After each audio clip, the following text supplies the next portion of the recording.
The McDowell Hole was a deep water hole in Greens Creek about 3 miles north of Alexander, Texas, when pioneers began populating the region in the 1850s.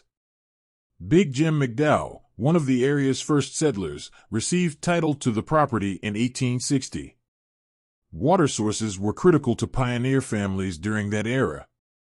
Greens Creek had a natural bedrock bottom, allowing the water to remain fresh during lengthy droughts. Because the hole of water was on land owned by McDowell, it quickly became known as the McDowell Hole and was a vital source of drinking water for people and animals for many years. The McDowell became a popular gathering place over time, as people came to enjoy its cool, refreshing waters on hot summer days. It wasn't long before the spot became a popular swimming hole as well. In the early 1900s, the McDowell Hole was turned into a man-made lake by damming Greens Creek. This increased the size of the body of water and made it even more popular with locals. The McDowell Hole continued to be a popular swimming spot for many years. However, the dam eventually deteriorated and the hole was no longer safe for swimming. The McDowell Hole is now part of the Martin Creek Lake State Park. The state park offers camping, fishing, hiking, and picnicking opportunities. Visitors can also enjoy the scenic views of the lake and surrounding countryside. The McDowell Hole is a reminder of the area's pioneer history and is a popular spot for people to visit and enjoy the outdoors. Near a creek bed in what is now Erath County, Texas, during the 1850s, a militia force was trailing a band of marauding Comanche. Within a mile of their position, they observed a column of black smoke. They rushed to investigate and discovered a little wood and sod dwelling on fire. Nearby was the corpse of a man, apparently clubbed to death. The dead man was Big Jim McDowell, one of the first settlers in the region. The circumstances of McDowell's death were never determined, but it is believed that he was killed by the Comanche while they were raiding the area. After his death, the hole of water on his property became known as the McDowell Hole. The unit, of which Wesley Hickey was a member, buried the 4 murdered persons beside a flowing spring that fed into the creek and erected large non-inscribed stones to mark the graves. The pioneer family's name was unknown, but the event was recorded in memory for Hickey descendants. Ironically, Joe Hickey, Wesley Hickey's son, was later killed by Indians in the same vicinity.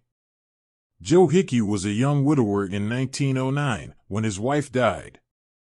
Joe and his 2 children, Una, age 8, and Arthur, age 6, were so overwhelmed with grief and loneliness that they abandoned their isolated farm south of Stephenville and bought a 104-acre property just south of Greens Creek from Ruby Long in Dublin, Texas.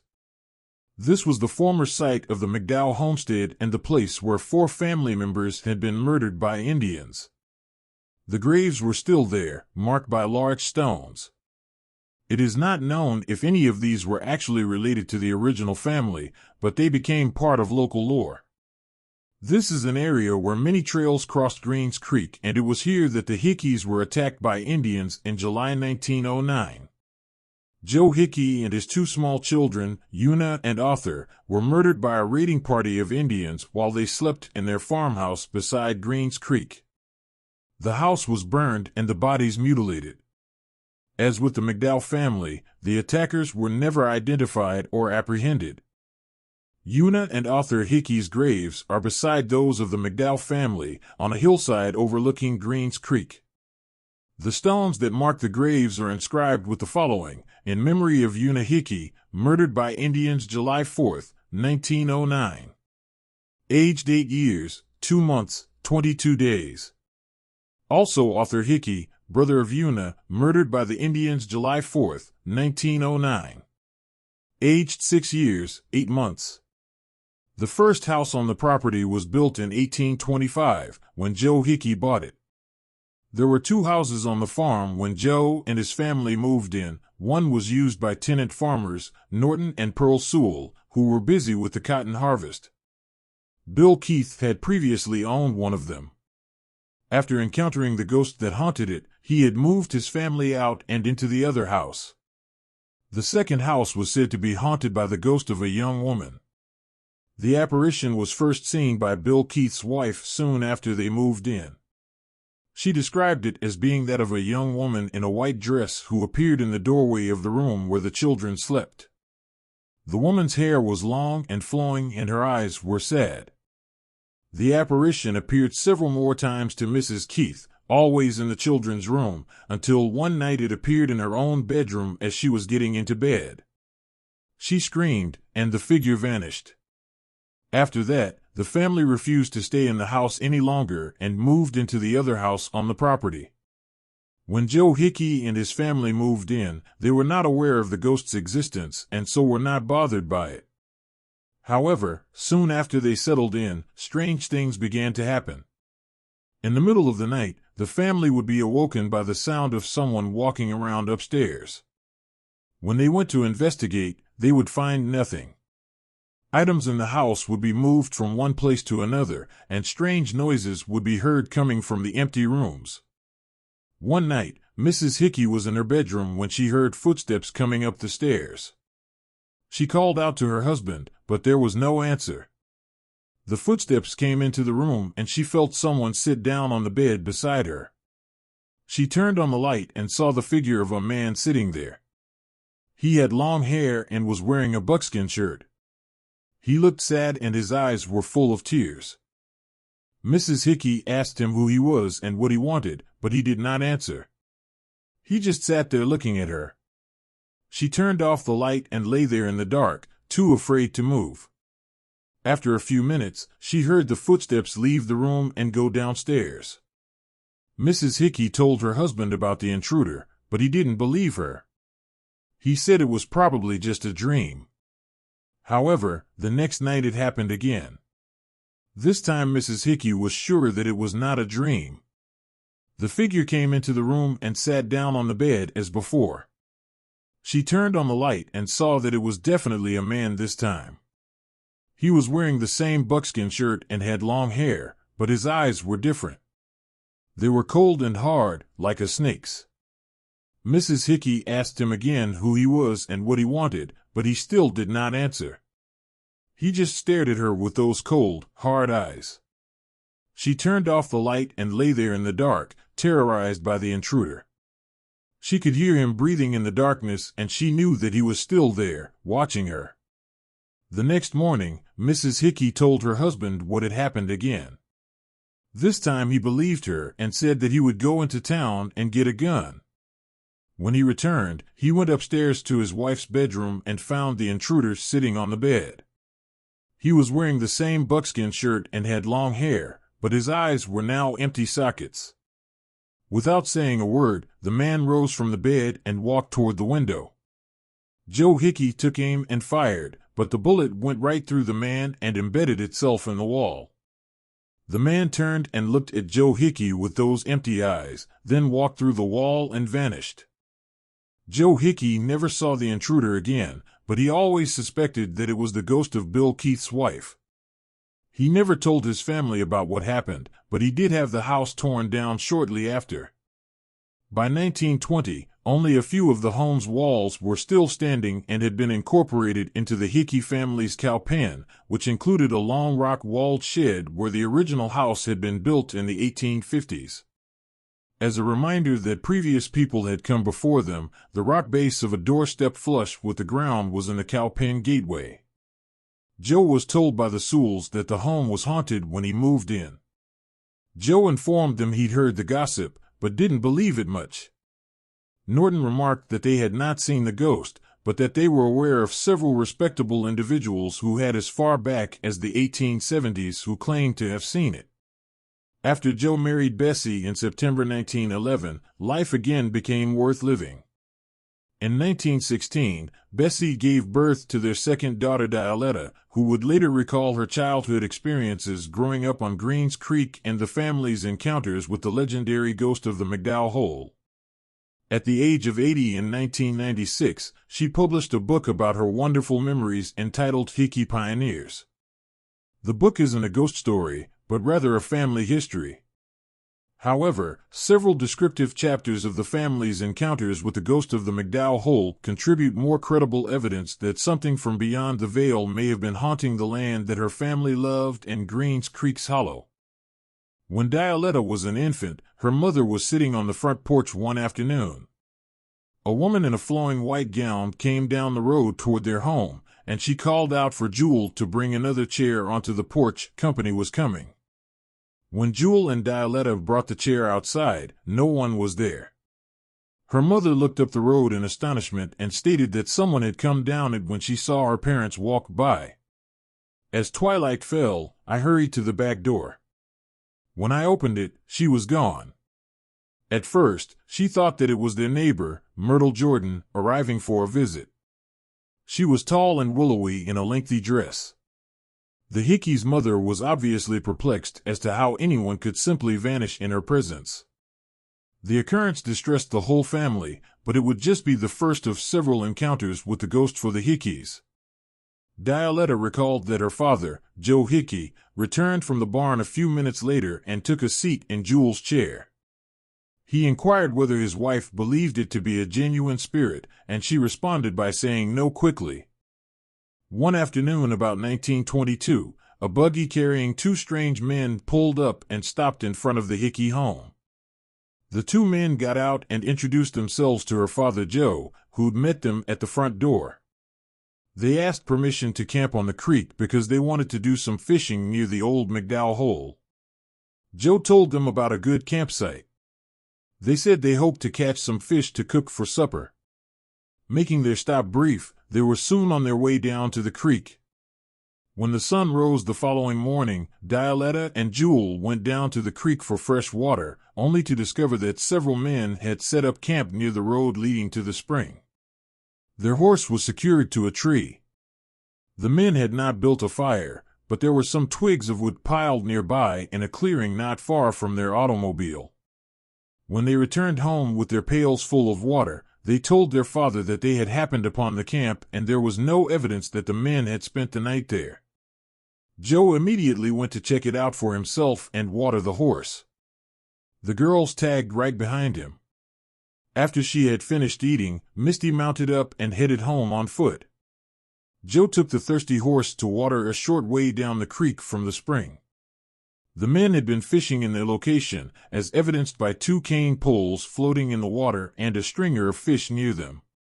Joe stated that he couldn't fathom where the two men departed, but it was clear that they had departed shortly after arriving the night before. The girls put the fishing rods back in the buggy. Joe took the horse to the barn, fed him some grain, and let him graze in the grass lot. The family heard a car approaching Alexander from a distance of approximately 2 miles soon after. Lois Cannon, an excellent neighbor with a home across the creek and roughly 2 miles distant, was driving. With them was one of the missing fishermen. Joe greeted the three men as they arrived at the door, and Bessie served them coffee. Lois informed Joe that the two men had fled their camp the night before after witnessing a ghost. The two men then confirmed their assertion with enthusiasm. Pete, one of them, claimed that when this woman appeared on the creek bank, right up on top of the water, the fish started biting good. As the two were cleaning their gear, a third man showed up and asked them if they had seen Lil John. The boy's companion, known as Shorty, corroborated Pete's statement and said that was the last of their fishing. When they observed it, the two men reported that they had crossed over the creek and were fishing from the other side. They claimed to be too petrified to return across the creek in order to take shelter from wolves in the horse-drawn carriage, so they fled in another direction. Both men were scratched all over their arms and faces while running through briars and dense undergrowth on their way out. Their clothes were tattered and stained with blood.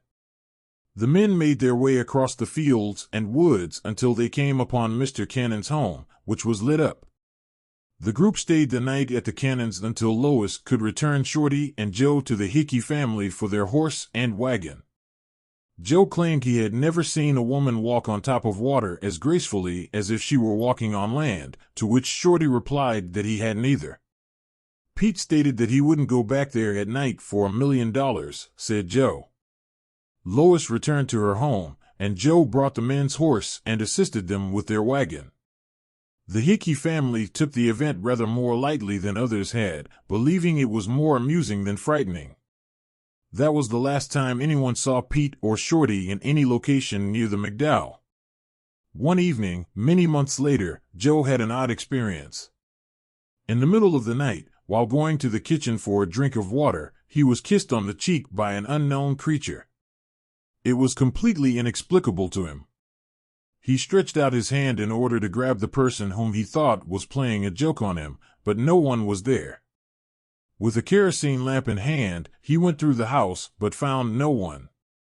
Dialetta recalled her father as a serious and solemn individual, certainly not the sort of guy who would go around proclaiming such an absurd occurrence as being kissed on the cheek by some supernatural being.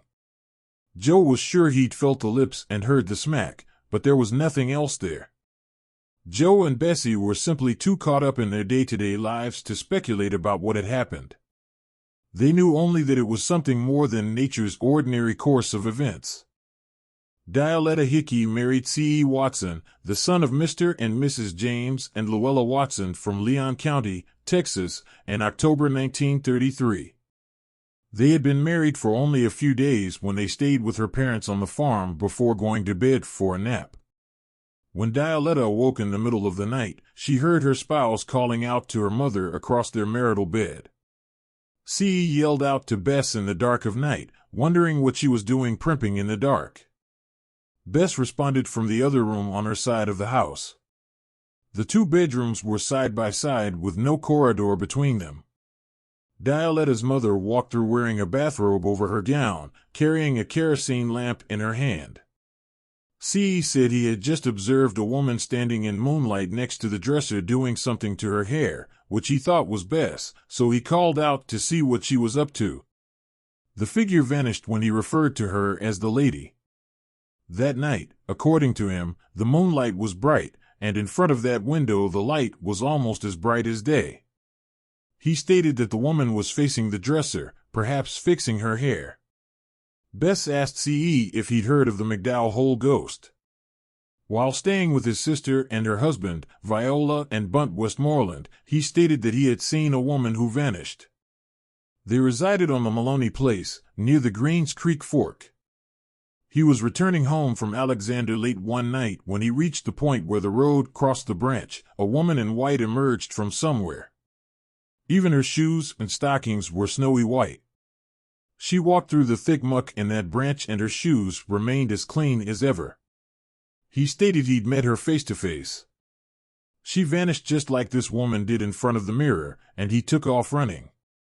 He didn't stop until he reached home and climbed into bed. The next day, after telling Bunt what he had seen, Almanzo asked his brother-in-law not to tell Viola since she would be frightened and want to leave. Bunt acknowledged that he had previously seen the woman. According to Bunt, the lady had come up to the cow pen several times where he was milking. She would sit on a stump for a few seconds as if watching him before vanishing.